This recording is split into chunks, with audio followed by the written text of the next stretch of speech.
que virás para resgatar os filhos teus.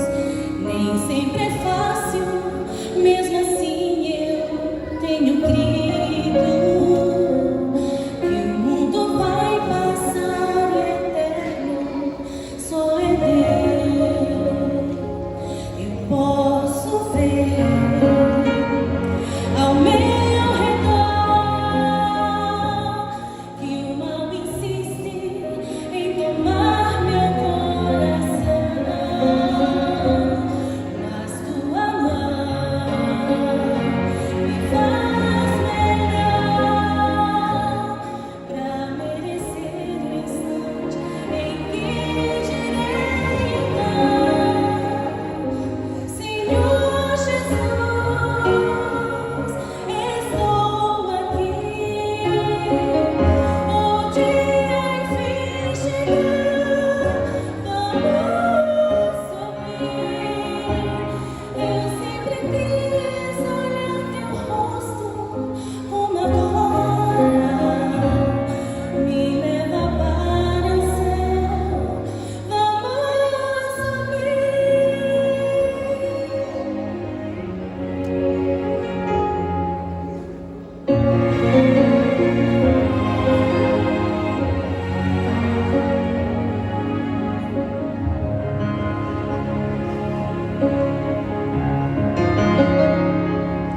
mesmo que todos os amigos se afastem e que eu seja perseguida em meu viver,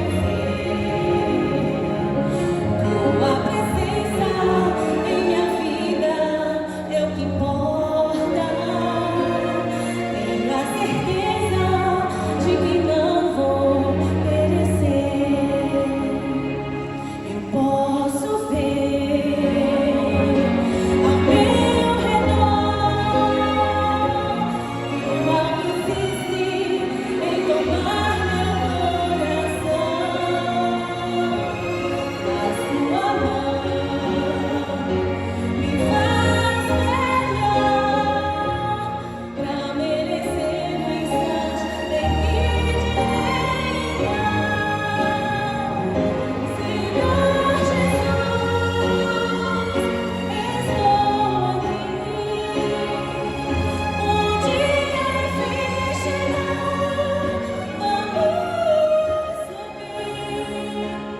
Eu sempre quis olhar teu rosto como agora. Me leva para o céu, vamos subir. Já posso ver o lar que me espera. Já posso contemplar o teu olhar.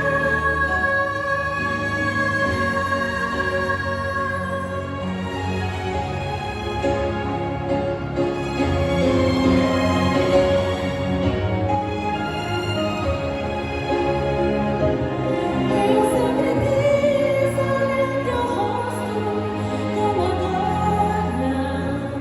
Me leva para o céu, vamos subir. Senhor Jesus, estou aqui. O dia enfim chegar, vamos subir. Eu sempre quis olhar teu rosto como agora. Me leva para o céu, vamos subir. Me leva para o céu, vamos subir.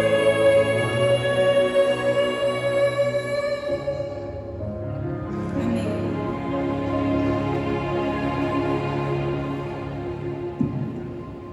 Bom sábado, igreja. É muito bom ter o privilégio de estar aqui novamente com vocês.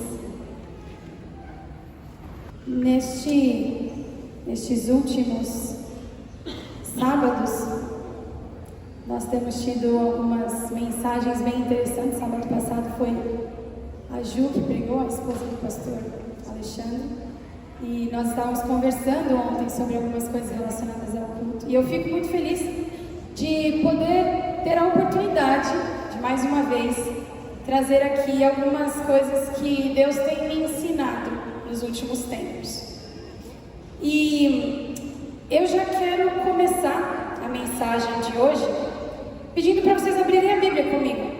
A gente vai ler um verso que é bem conhecido, que está em Apocalipse 21. Então eu convido todos a abrirem Apocalipse 21. E antes que nós comecemos a leitura, eu quero te convidar a fechar os olhos para que nós possamos orar juntos.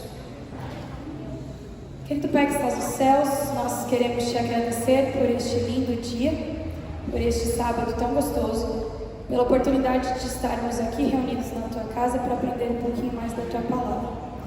Nós mais uma vez te pedimos que, ao abrir, ao ler e ao conhecer um pouquinho daquilo que o Senhor tem revelado para nós, o Senhor nos dê entendimento para podermos entender tudo aquilo que o Senhor quer nos ensinar. É isso que pedimos, por Jesus, amém. Apocalipse 21, dos versos 1 a 5, na minha Bíblia diz assim: Então vi um novo céu e uma nova terra, pois o primeiro céu e a primeira terra já não existiam, e o mar também não existia. E vi a cidade santa, a nova Jerusalém, que descia do céu da parte de Deus, com uma noiva belamente vestida para o seu marido. Ouvi uma forte voz que vinha do trono e dizia: Vejam, o tabernáculo de Deus está no meio de seu povo. Deus habitará com eles, e eles serão o seu povo. O próprio Deus estará com eles. Ele lhes enxugará dos olhos toda lágrima, e não haverá mais morte, nem tristeza, nem choro, nem dor. Todas essas coisas passaram para sempre. E aquele que estava sentado no trono disse: Vejam, faço novas todas as coisas. Em seguida disse: Escreva isso, pois o que lhe digo é digno de confiança e verdadeiro. Esse texto, ele tem muitas informações que a maioria de nós usa para falarmos sobre aquilo que a gente espera do que está por vir. O céu, a nova terra, um lugar onde a gente não vai ter mais dor, sofrimento, um lugar onde nós não iremos mais chorar. Só que o início daquilo que a gente vai analisar hoje tem mais a ver com o que está escrito no finalzinho do texto, aonde o anjo fala para João: escreve, porque estas palavras são fiéis e verdadeiras. Que palavras são essas? Aquelas palavras que foram ditas anteriormente ali naquela situação. Só que não são só essas palavras. O poder da palavra, a palavra, a forma como nós dizemos alguma coisa, pode ser tão eficaz a ponto de transmitir grandes verdades, a ponto de convencer alguém ou um grupo de pessoas de alguma coisa, e até mesmo a ponto de propagar uma grande mentira, levando muitos a cometerem grandes loucuras. As melhores e mais conhecidas técnicas de falar em público, de usar a palavra, tiveram origem na Grécia por volta do ano 500 a.C. E o primeiro homem a propor normas de um discurso foi Córax, que morava na cidade de Siracusa. Ele era um sofista, um mestre popular de filosofia, que não tinha muita profundidade e nem muita ética, e que ele ensinava com objetivos financeiros. Ele tinha um discípulo, ele tinha um aluno. Esse aluno, que foi o mais famoso que ele teve, se chamava Tícias, e ele se recusou a pagar as aulas que ele tinha recebido. Por isso que ele se tornou famoso. Sabe por que ele se recusou a pagar? Porque ele alegou que se as aulas de discurso tivessem sido muito bem ministradas, ele deveria ser capaz de convencer o seu mestre a não cobrá-las. E se por um acaso ele não fosse capaz de convencer ou de alcançar esse objetivo que ele tinha, era porque as aulas não tinham sido muito bem aproveitadas ou muito bem ministradas. E esse fato desobrigaria ele de pagar as aulas. Por isso, de qualquer modo, ele não as pagaria. Foi provavelmente por essa razão, que era o receio de que a palavra falada fosse utilizada por gente leviana e mal intencionada, que os grandes filósofos gregos preocupavam-se em que a palavra estivesse sempre a serviço da verdade, aquela verdade que nós lemos em Apocalipse 21. A própria Bíblia, que é a palavra de Deus, nos alerta quanto a isso. E agora eu quero convidar vocês a lerem comigo um outro verso, que está em Mateus. Mateus capítulo 5. Mateus capítulo 5. Quem achou, diga amém. Mateus capítulo 5, versículo 37. Está lá no finalzinho do capítulo. Ali, nós temos um relato, um final praticamente, né? De um relato de um grande discurso de Jesus. Um dos grandes discursos que tem relatados ali no livro de Mateus. Recentemente nós estudamos, né, o livro de Mateus e sabemos ali que existem muitos discursos que Mateus relatou. E ali, nesse trecho, Mateus 5, no versículo 37, nós lemos: quando disserem sim, seja de fato sim. Quando disserem não, seja de fato não. Qualquer coisa além disso vem do maligno. Aqui eu queria abrir um parênteses. Há um tempo atrás eu estava lendo esse capítulo, esse versículo, na verdade, dentro de todo o estudo que nós fizemos sobre o livro de Mateus, e me veio um pensamento à mente sobre esse versículo especificamente, porque nós sabemos que uma das maneiras mais poderosas que Satanás usa para tentar destruir ou para destruir o povo de Deus é distorcendo as coisas que a própria palavra de Deus nos diz. E às vezes essas distorções são em pequenos detalhes, mas às vezes são em grandes verdades. Hoje, tudo é relativo. Já pararam para pensar nisso? Muitas vezes, nós fazemos perguntas simples, como por exemplo, que horas são agora? E filósofos mundo afora poderiam responder, depende, aqui no Brasil ou lá na Austrália? Esse é um exemplo infantil até, mas que retrata exatamente as coisas como estão hoje. Tudo depende. Nós passamos a fazer perguntas ambíguas para podermos ter então respostas ambíguas. E Satanás faz uso disso. Através das nossas perguntas, através das nossas respostas, ele faz com que nós nos distanciemos do assim diz o Senhor. A palavra é muito clara: sim, sim e não, não. Esse deve ser o nosso compromisso. E existe uma história na Bíblia. Quem já me viu falando aqui sabe que eu gosto muito de histórias, e hoje nós teremos algumas delas. Então eu convido vocês a virem comigo até o livro de Êxodo, lá no começo. E nós vamos refletir um pouquinho sobre a história que é contada ali.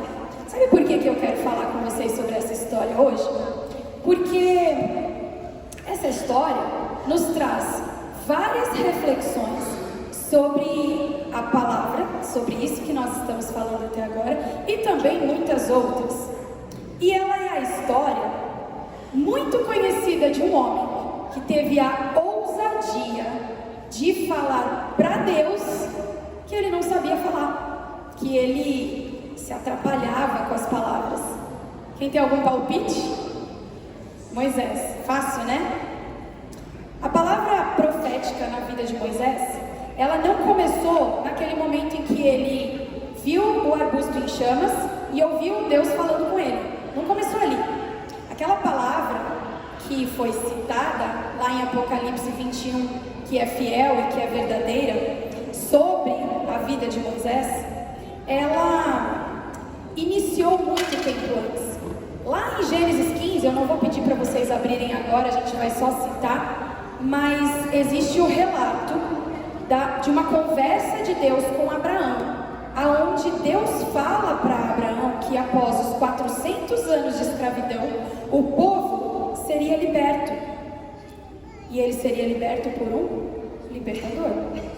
No livro Patriarcas e Profetas, Ellen White nos diz que a matança dos bebês que foi ordenada pelo faraó foi um método orquestrado pelo próprio Satanás para tentar impedir a vinda deste libertador. E quando nós olhamos para a vida de Moisés, a trajetória que ele teve durante toda a vida dele, nós somos capazes de entender alguns pontos, vários pontos na verdade, que incluem muitas verdades através de cada um deles. Só que hoje eu não vou falar sobre todos eles. Hoje eu vou falar sobre 4 deles. E antes de nós começarmos a falar sobre esses 4 pontos, eu ainda quero que vocês mantenham em mente aquele finalzinho das palavras do anjo para João, em Apocalipse 21. Escreve, porque essas palavras são fiéis e verdadeiras. Ali no livro de Êxodo, nós temos logo no início do capítulo 1, o relato da mudança da família de José para o Egito. Então foram aquelas 70 pessoas que saíram lá de Canaã na época da fome e foram morar no Egito. Nós conhecemos a história. Então eles se tornaram um grande povo e depois de certo tempo eles foram então escravizados. Na primeira parte da história, ainda neste mesmo capítulo, logo no início, nós temos as 2 primeiras pessoas que foram nomeadas ali na história pós-José, digamos assim, que são Sifrá e Puá. Vocês lembram quem eram elas? Sifrá e Puá. Elas são descritas em hebraico ali com uma palavra que poderia significar as parteiras hebreias ou as parteiras dos hebreus. Gramaticalmente falando, vocês sabem, eu sou professora, então eu gosto muito de alguns detalhes. Quando a gente traduz a parte da gramática, é impossível saber, porque parteiras hebreias seriam parteiras do povo hebreu, que também são hebreias e que fazem os partos. Agora, parteiras dos hebreus apenas poderia significar que elas sequer seriam hebreias. E nós não temos como saber. A Bíblia deixa essa incógnita, ou a tradução da Bíblia para a nossa língua deixa essa incógnita. E essas 2 mulheres, que talvez nem fossem hebreias, elas se arriscaram pelos hebreus. Elas desafiaram as ordens da pessoa mais poderosa que existia então no mundo delas. Quem era? O faraó do Egito. Elas se recusaram a obedecer aquele que se julgava um Deus diante da sociedade que eles viviam, e nós podemos até encarar essa atitude delas como o primeiro caso que nós temos relatado de desobediência civil. E esse é o primeiro ponto da história de Moisés, um ponto onde Moisés nem existia ainda, mas já faz parte da história dele. Porque quando nós entendemos a profundidade das palavras que são usadas para nos relatar essa história, nós podemos concluir que talvez, só talvez, em grande escala, a redenção humana começa quando pessoas se arriscam corajosamente para fazer algo pelo bem dos outros. Redenção humana. Todas as vezes que nós pensamos naquele céu aonde não haverá mais dor, aonde não haverá mais lágrimas, nós começamos a entender essa parte da verdade também. Então eu repito, em grande escala, a redenção humana começa quando pessoas se arriscam corajosamente para fazer algo pelo bem dos outros. Mas a história continua. E a gente vai seguir, eu não vou ler tudo porque é uma história grande. Mas no capítulo 2 a gente tem ali então o início, o comecinho do relato, precisamente da história de Moisés. Nós temos o nascimento de Moisés e nós encontramos logo nesse início mais um vocabulário, ou dois vocabulários que eu vou citar aqui, que são muito interessantes. E eles são interessantes porque eles trazem pra gente uma conexão com duas outras histórias bíblicas. E essa conexão tem a ver com a palavra que foi usada no original. Logo ali no início, quando está falando no capítulo 2 sobre o nascimento de Moisés, nós temos uma parte que na minha Bíblia diz assim, no capítulo 2, versículo 2. A mulher engravidou e deu à luz um menino. Viu que ele era um lindo bebê e o escondeu por 3 meses. A palavra que na minha tradução aqui, na minha Bíblia, foi usada ou traduzida como lindo bebê, em algumas versões também pode ter sido traduzida como bom. E sabe por que isso aconteceu? Porque a mesma palavra que foi usada para se referir a Moisés, aqui nesse versículo, foi aquela palavra usada lá no início de Gênesis. E Deus viu que era bom. Essa palavra mostra a relação que existia entre aquilo que Deus criou e aquilo que Deus protegeu através da mãe de Moisés. E ela viu que ele era um lindo bebê, e ela viu que ele era bom, e Deus viu que era bom. A história segue relatando que eles conseguiram escondê-lo por 3 meses. E no final do 3º mês, eles construíram uma pequena o quê? Falei num vocabulário diferente, aí todo mundo fica confuso, né? Eles construíram uma pequena arca. Será? A palavra que foi traduzida aqui como cesto, na maioria das versões, ela também foi usada anteriormente na Bíblia. Ela é a mesma palavra que foi usada para uma outra história muito conhecida. Ali, a palavra em hebraico era tevá, que era a mesma palavra que foi usada para a Arca de Noé. Então aqui nós temos o segundo ponto importante, o segundo ponto a ser analisado na história de Moisés. Nós temos 2 histórias. Uma está no começo de Gênesis e a outra está no começo de Êxodo. E as duas relatam algo muito importante que vai acontecer, e é graças a uma tevá, a uma arca. É uma tevá que carrega alguém que representará um novo começo. Um novo começo. Não era disso que falava Apocalipse 21? Um novo começo, um novo céu, uma nova terra. Mas a história continua. Vamos lá que a gente ainda tem 2 pontos para analisar dessa história. Ali, todos vocês conhecem a história. Moisés cresce e ele não cresce como um escravo, ele cresce como um príncipe. Ele é um príncipe no Egito. E nós podemos até dizer que por conta de toda essa bagunça, entre aspas, na vida de Moisés, ele cresceu como um híbrido. Ele era um pouco israelita e um pouco egípcio. Ele era um pouquinho hebreu e um pouco egípcio. Ele conhecia a liberdade. Apesar de ser hebreu, apesar de ser israelita, ele conhecia a liberdade, ele conhecia o valor da liberdade. E esse é o terceiro ponto. Saber a importância que a liberdade tinha. O Salvador dos israelitas, ele precisava ser alguém que não estivesse no meio do trauma. Sabe por quê? Porque a Bíblia nos usa uma outra palavra, ou uma expressão, acredito eu, porque é relatado como 2 palavras, que a Bíblia traz para mostrar o porquê que o libertador do povo de Israel precisava ser alguém que havia sido livre.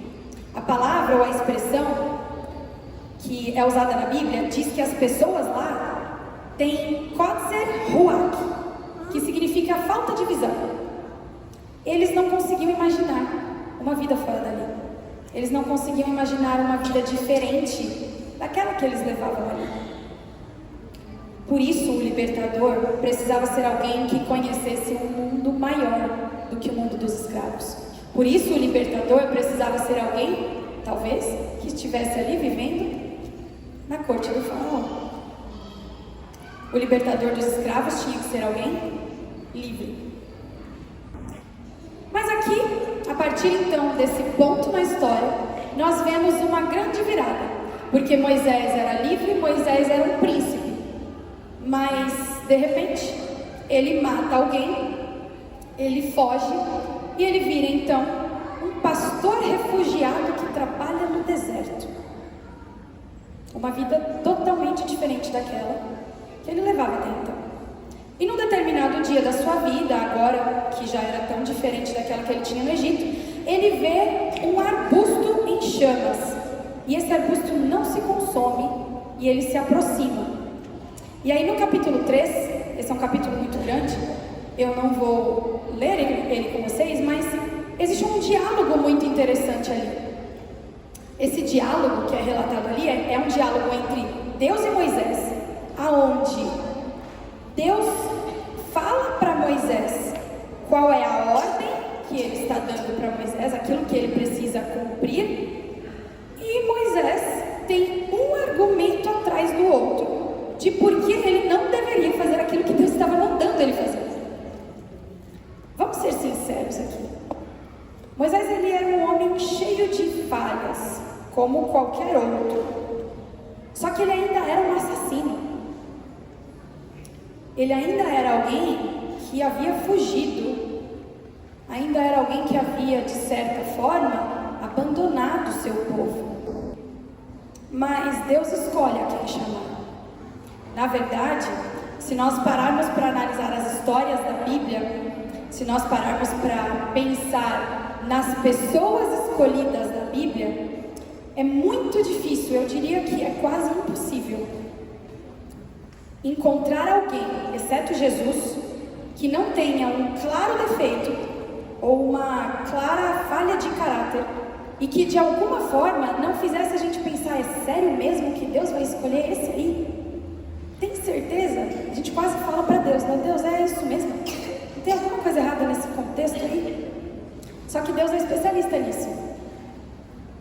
O Deus das Escrituras, esse Deus que a gente conhece e que a gente quer apresentar para todo mundo, ele é um Deus especialista em pegar coisas quebradas e não apenas consertá-las, mas dar para elas um propósito ainda melhor.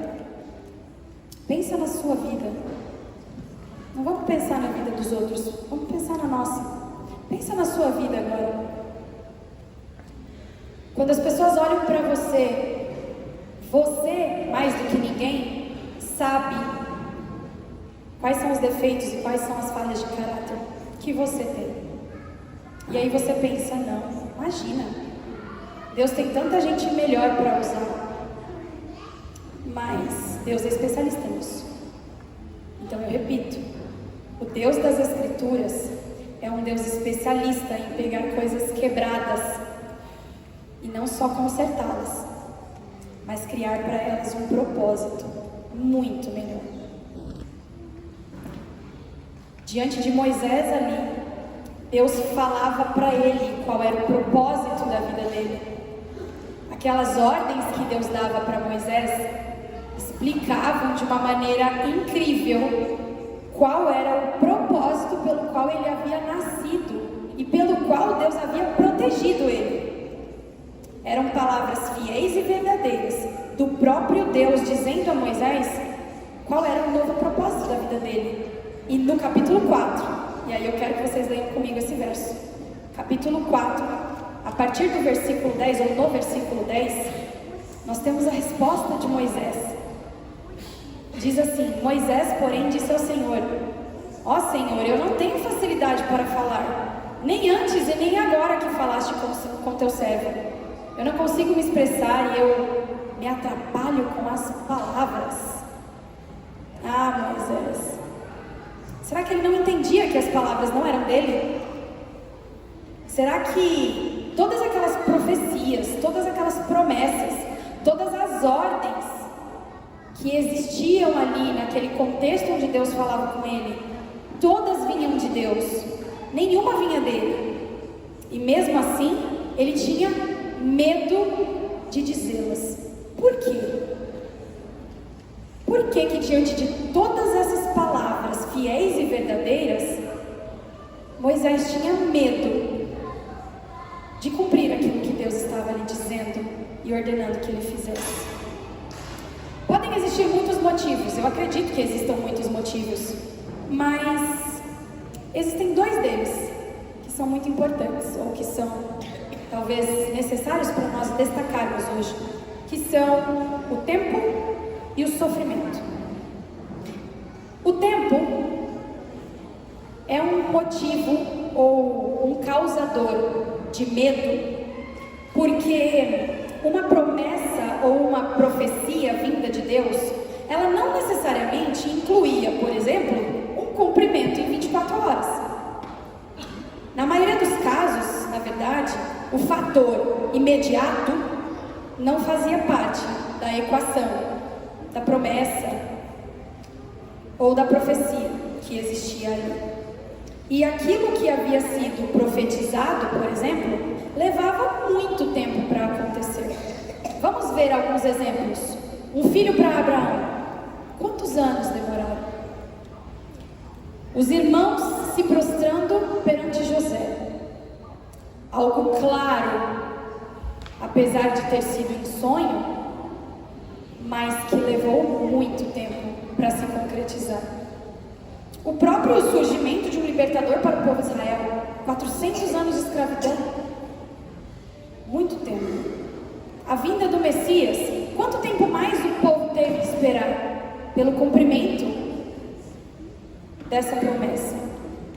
A volta de Jesus, há quanto tempo nós estamos aqui esperando? E existem muitos outros, esses são apenas alguns, mas Deus é fantástico. Porque Ele nos deixou uma lição na própria natureza. E é uma lição que eu aprendi recentemente, através de uma história que fala um pouquinho sobre esse tempo. Você conhece a lição do bambu japonês? Alguém aqui já ouviu falar sobre a plantação do bambu?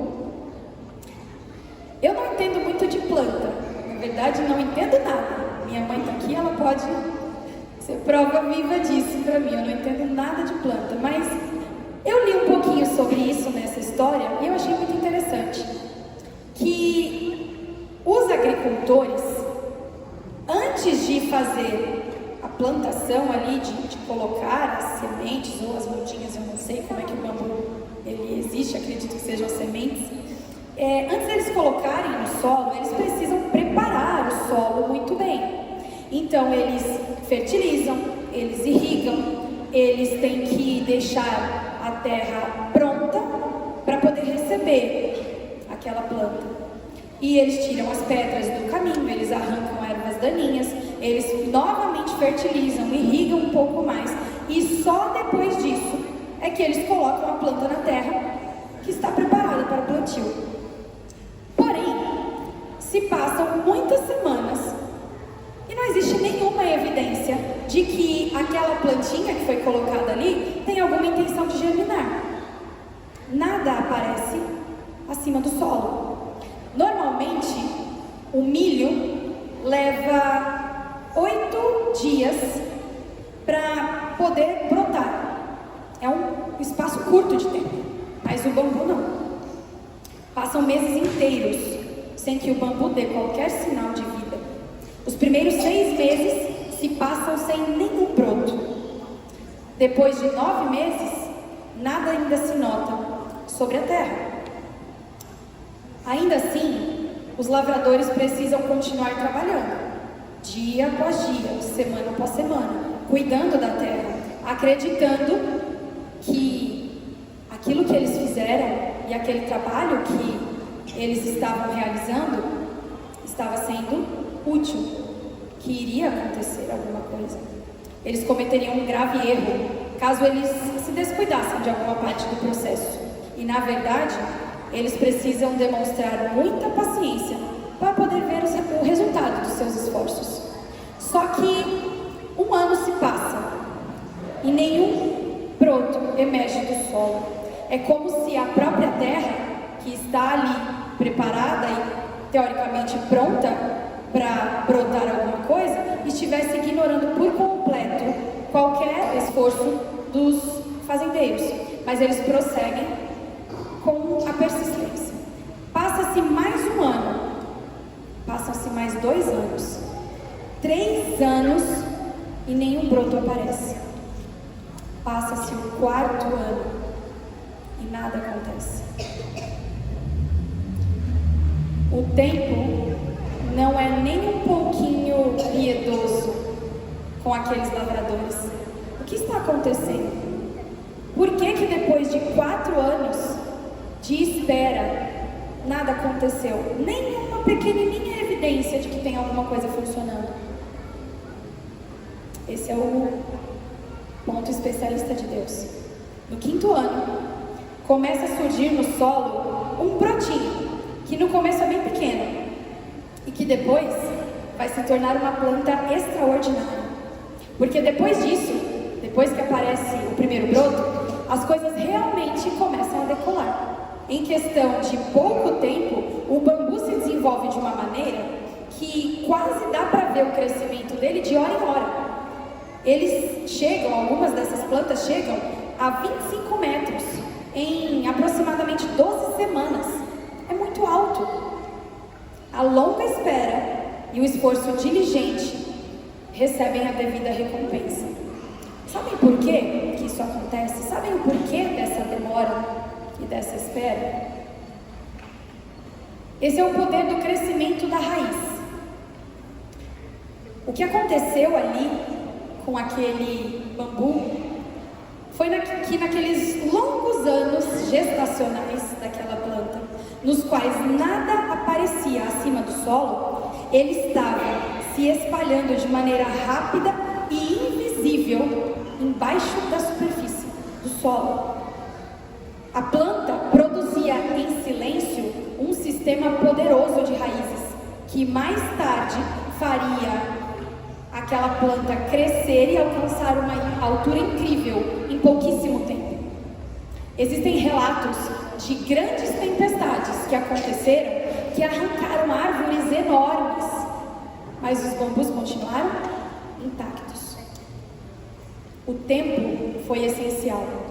A demora foi enorme, mas o tempo foi essencial para proteger aquela planta dos vendavais e das tempestades. O cumprimento da palavra de Deus é assim. Ele pode não ser imediato, e em muitos casos ele pode demorar muito tempo para acontecer.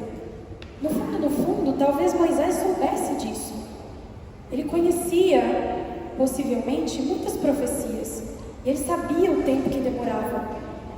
Talvez ele pudesse pensar: Senhor, eu sei que vai demorar, eu sei que vai ser difícil, eu não quero, eu tenho medo da demora, eu tenho medo da espera.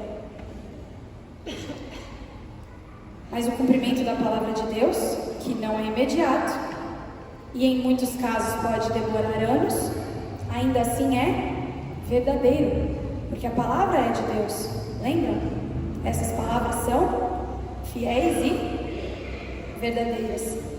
E por isso nós chegamos então à segunda parte, ao segundo argumento, talvez ao segundo sentimento de Moisés, que, tirando um ou outro detalhe da história, ela poderia ser a história de qualquer um aqui, poderia ser a sua história, poderia ser a minha história.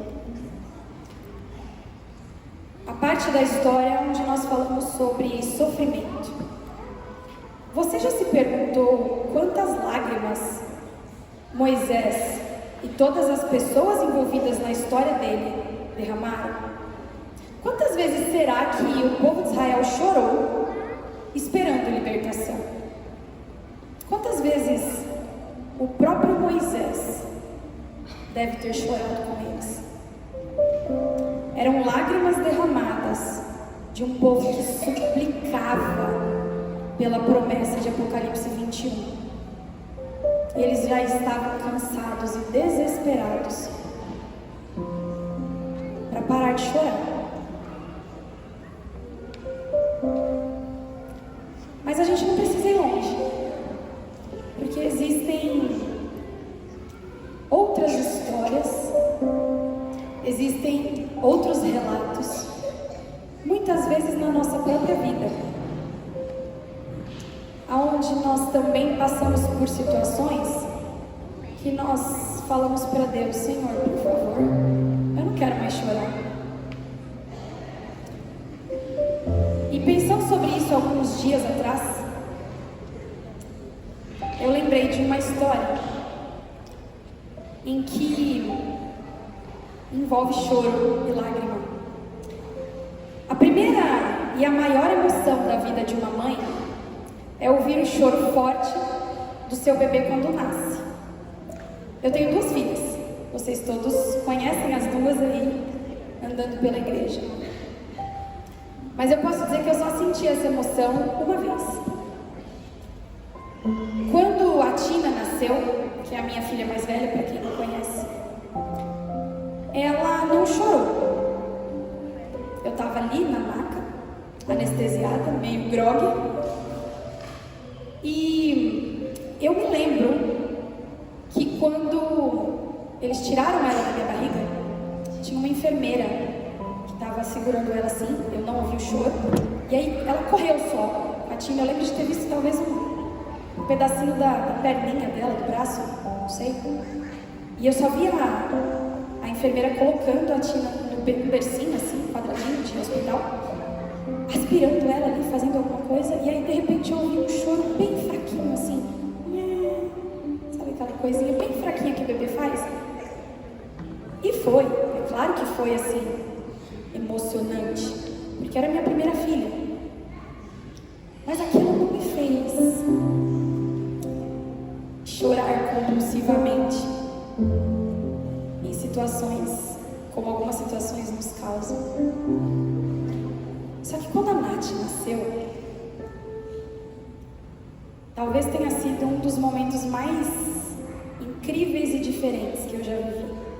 Porque, de novo, né, quase 2 anos depois, eu estava numa maca de hospital, anestesiada, grogue, e eu me lembro quando tiraram ela da minha barriga e eu ouvi aquele choro, aquele grito na forma de choro.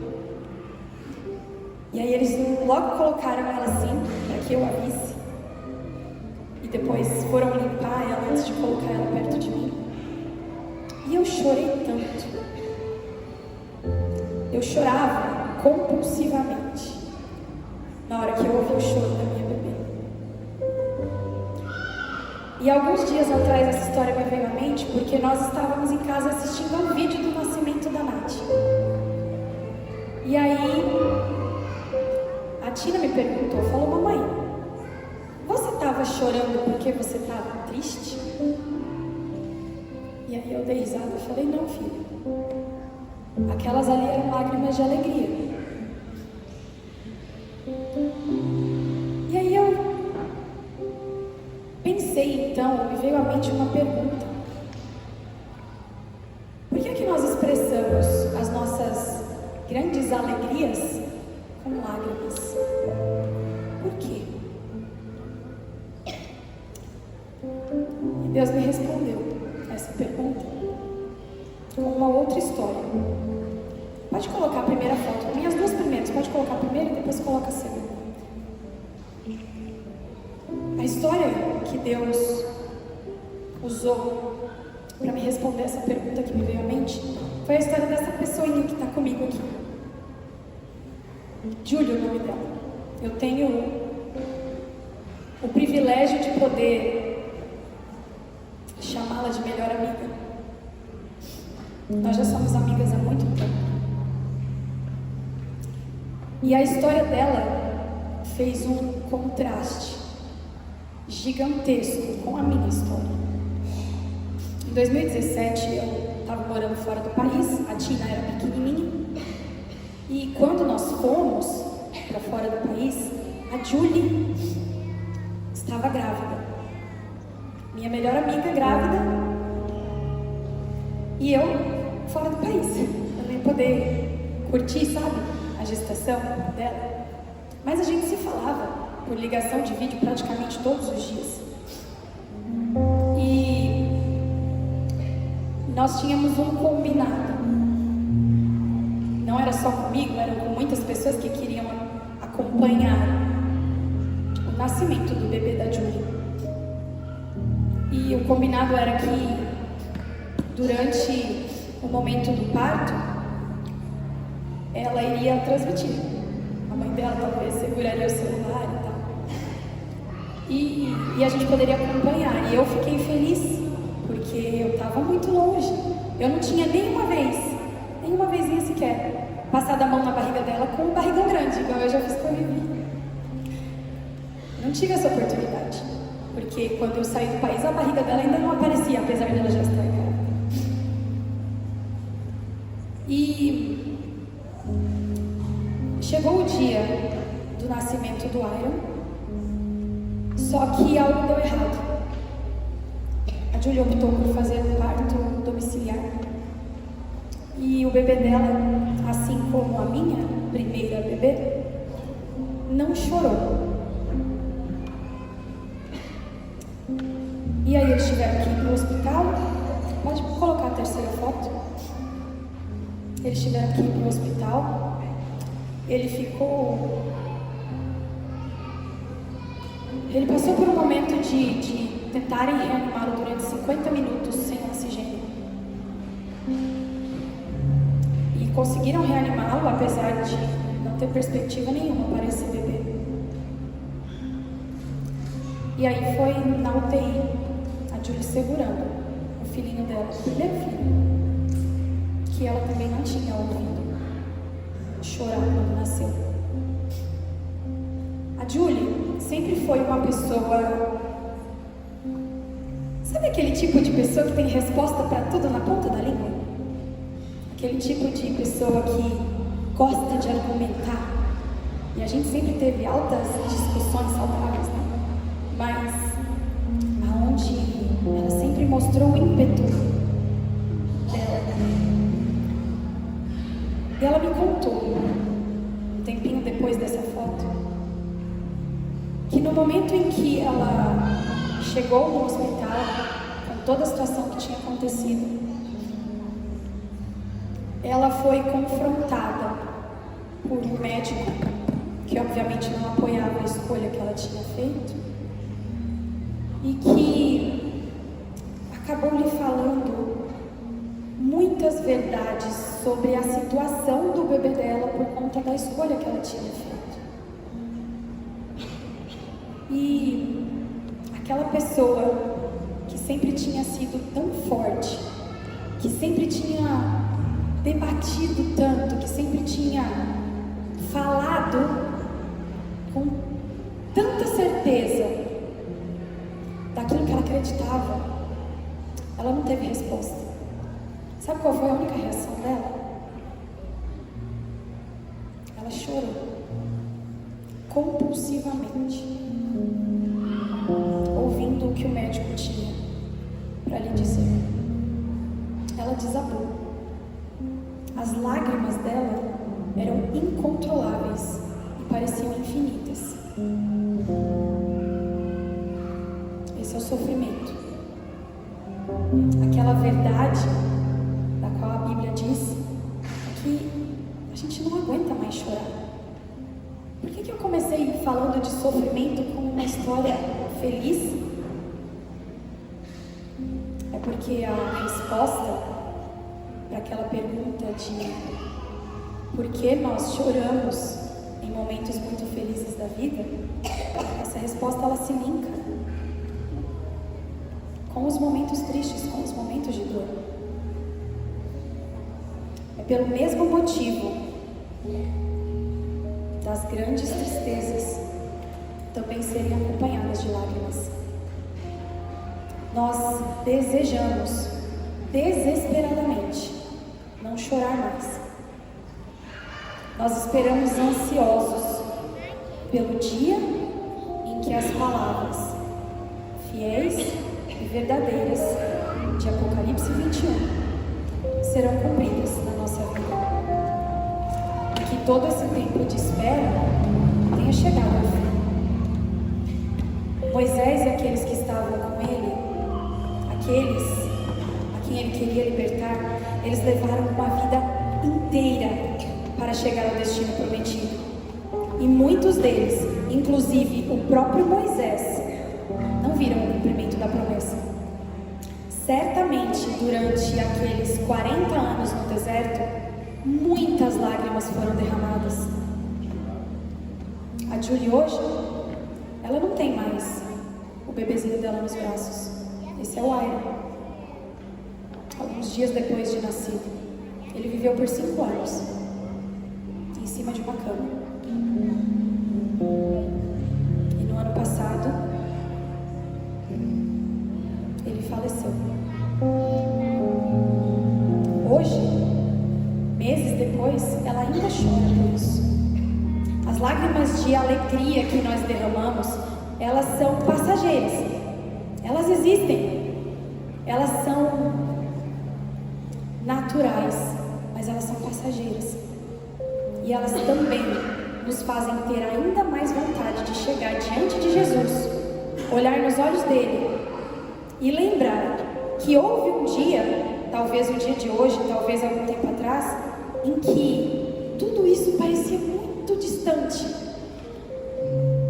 mas que agora, finalmente, nesse momento diante de Jesus, agora é real. E então nós teremos a nossa última lágrima derramada para nunca mais chorar.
podiam ser apenas uma forte reação do medo que ele sentia de presenciar o sofrimento e as lágrimas, ainda por um longo período de tempo.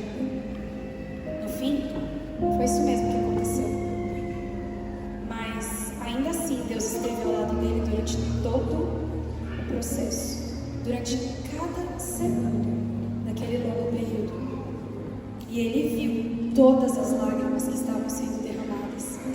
E a sua promessa ainda era: e lhes enxugará dos olhos toda lágrima.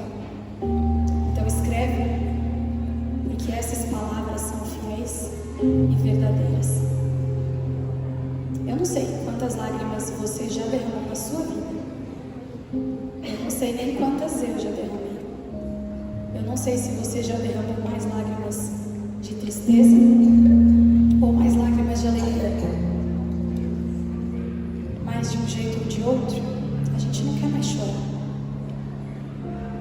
Só que a gente tem palavras que são fiéis e verdadeiras, que dizem para nós na Bíblia que vai chegar o dia em que Deus vai enxugar dos olhos toda a lágrima. Então levante comigo, vamos orar.